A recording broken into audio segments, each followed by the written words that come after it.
Hello student, आज हम chapter 1 class 9th NCERT book की प्रश्नावली 1.3 का 7वां प्रश्न करेंगे। प्रश्न नंबर 7 है, ऐसी 3 संख्याएं लिखिए जिनके दशमलव प्रसार अनबसानी अनावर्ती हों। तो इसका हल क्या है? इसमें हमारे पास पहली संख्या जो है, आप संख्याएं कई प्रकार की लिख सकते हैं। जैसे एक संख्या में लिख दूं 0.01, 2 बार 0, फिर 1, फिर 3 बार 0, फिर 1, फिर 4 बार 0, फिर 1।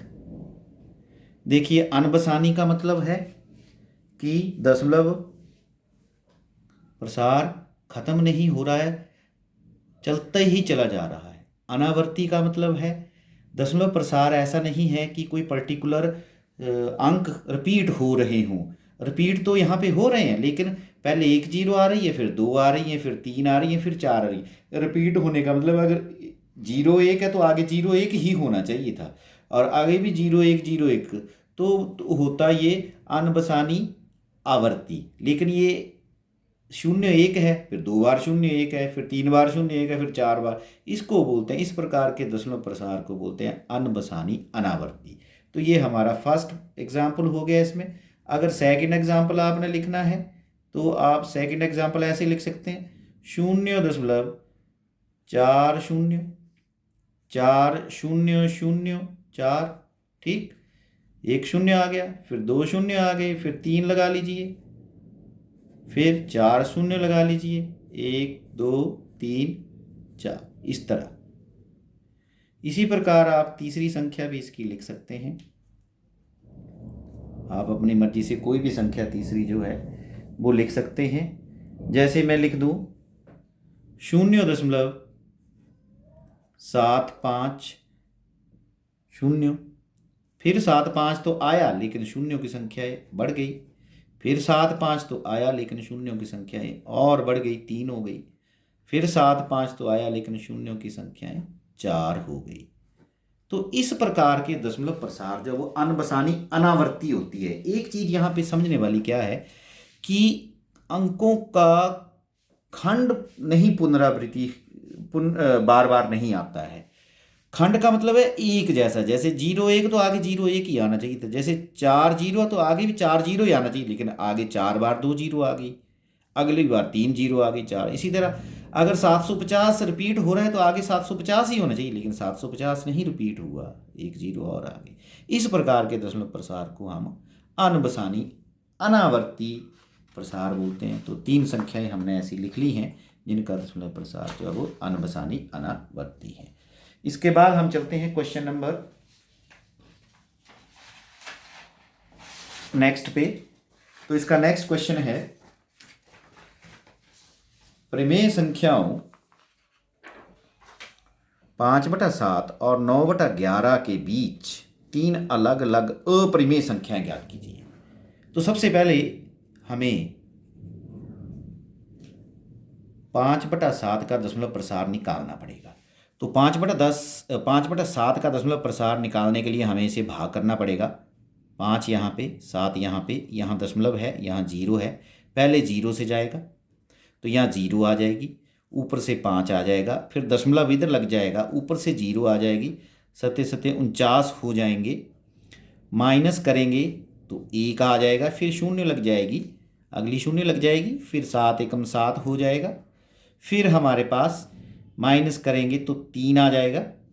ठीक, और अगली 0 लग जाएगी, और 7 चौके 28 हो जाएगा। 28 लगने के बाद हमारे पास 2 आ जाएंगे, फिर अगली 0 आ जाएगी, 7 दूनी 14 हो जाएगा। ठीक है, और इसको माइनस करेंगे तो 6 आ जाएगा, फिर अगली 0 आ जाएगी। 0 यहाँ लगा सकते हैं आप जितनी मर्जी। ठीक, और 7 8 56 हो जाएगा। अब इसमें से माइनस करेंगे तो 4 हो जाएगा, फिर 7 5 35 हो जाएगा, माइनस करेंगे तो 5 आ जाएगा। ये फिर वही 5 आ गया, वही 5 आ गया, फिर यही सारे अंक दोबारा से आ जाएंगे। मतलब 5/7 का दशमलव प्रसार जो है वो क्या हो गया, 0.71428 5, यही बार बार आएगा। तो इसको हम लिख सकते हैं 0.7142 और 5 और इसके ऊपर बार लग जाएगी। दूसरा जो अंक है हमारा वो है 9/11। तो 9/11 का भी हम दशमलव प्रसार कर निकाल के देख लेते हैं। तो 9 जो है मैं यहाँ अंदर लिख देता हूँ और 11 जो है मैं यहाँ पे बाहर लिख देता हूँ। अभी यहाँ दशमलव है और यहाँ शून्य है, तो 11 9 से तो जाएगा नहीं, तो 0 आ जाएगी। इधर ऊपर लिख देता हूँ, 0 आ गई तो 9 आ गया, आगे दशमलव लग गया, ऊपर से 0 आ गई, तो 11 8 88 हो गए। माइनस करेंगे तो 2 आ जाएंगे, सॉरी 10 में से 8 गया, 2 आ जाएंगे। फिर अगली शून्य लग जाएगी यहाँ पे, तो 11 एकम 11 हो जाएगा। फिर माइनस करेंगे तो 9 आ जाएगी, अगली शून्य लग जाएगी, 11 8 फिर 88 हो जाएंगे और फिर 2 बच जाएंगे, फिर अगली शून्य लग जाएगी, फिर 11 एकम 11 हो जाएंगे यहाँ पे, और ये काम चलता ही रहेगा, है ना। तो इसका जो दशमलव प्रसार है वो 0.818181 इस तरह से चलता चला जाएगा, चाहे आप करते रहो आगे तक। तो इसको हम लिख सकते हैं 0.81 के ऊपर बार। अब हमने इन दो संख्याओं के बीच में 3 अलग अलग अपरिमेय संख्याएं ढूंढनी है। सो देयरफॉर 5/7 और 9/11 के बीच तीन अलग अलग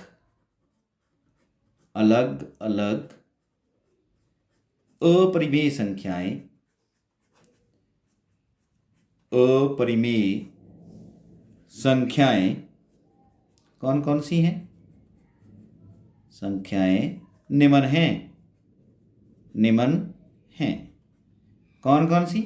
फर्स्ट है हमारी, देखो इससे थोड़ी बड़ी है ना, तो मैं ऐसे लिख लूँ 0.750 है ना, 7500, 75000, 7 5 4 बार 0।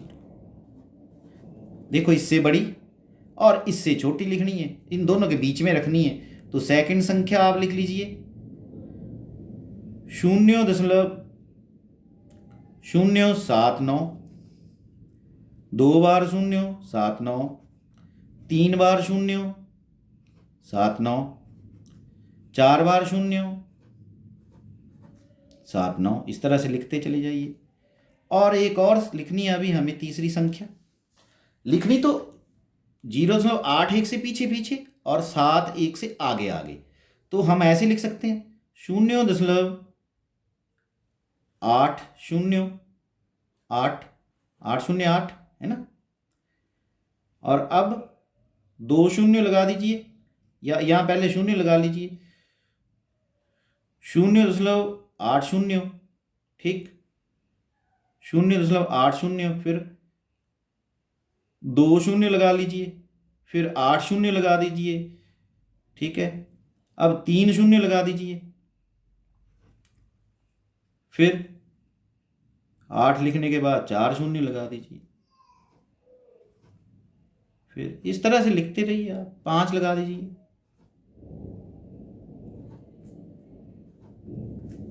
तो ये जो संख्याएं हैं जिनमें कोई खंड एक तरह से रिपीट नहीं, 0.8 है, फिर 0.8 है, फिर 2 बार आ गई 0, फिर 3 बार आ गई, फिर 4 बार आ गई, फिर 5 बार आ गई, इस तरह की जो संख्याएं हैं वो अपरिमेय संख्याएं होती हैं। और ये तीनों संख्याएं जो इनके बीच में ही पड़ रही हैं, देखो 7 1 से बड़ी, 7 1 से बड़ी, और 8 1 से पीछे, 8 1 से पीछे। तो इस प्रकार से ये हमारी संख्याएं आ गई हैं। अगला प्रश्न करते हैं अब हम। नेक्स्ट क्वेश्चन है, इसका आखिरी प्रश्न प्रश्नावली का प्रश्न है, बताइए कि निम्नलिखित में से कौन कौन सी संख्याएं अपरिमेय हैं। तो हमने अपरिमेय संख्याएं ढूंढ के बतानी है। तो फर्स्ट संख्या है वर्गमूल 23। फर्स्ट संख्या है हमारी वर्गमूल 23। तो बताइए वर्गमूल 23 क्या है, परिमेय है कि अपरिमेय है। तो ये ये एक अपरिमेय संख्या है, अपरिमेय संख्या है। उसके बाद हमारा इसका सेकंड पार्ट है। सेकंड पार्ट में है वर्गमूल 225। वर्गमूल 225 जो है, अगर मैं इसको शॉर्ट में इसके गुणनखंड बनाऊं तो मैं सीधे बना देता हूँ, 15 गुना 15 225 होते हैं ना, और इसका वर्गमूल ये पेयर बन गया तो 15 आ गया। तो 15 जो है वो 15/1 है, तो ये परिमेय संख्या है। ये कैसी संख्या हो गई? परिमेय संख्या। इसके बाद अगर हम अगली संख्या लें, तीसरी संख्या में क्या लिखा हुआ है? हमारी तीसरी संख्या है 0.3796, 0.3796।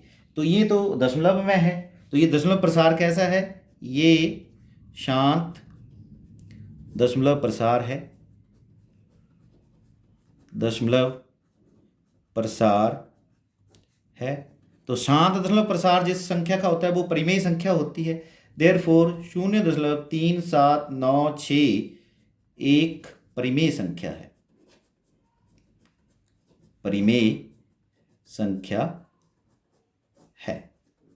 अब फोर्थ पार्ट है हमारे पास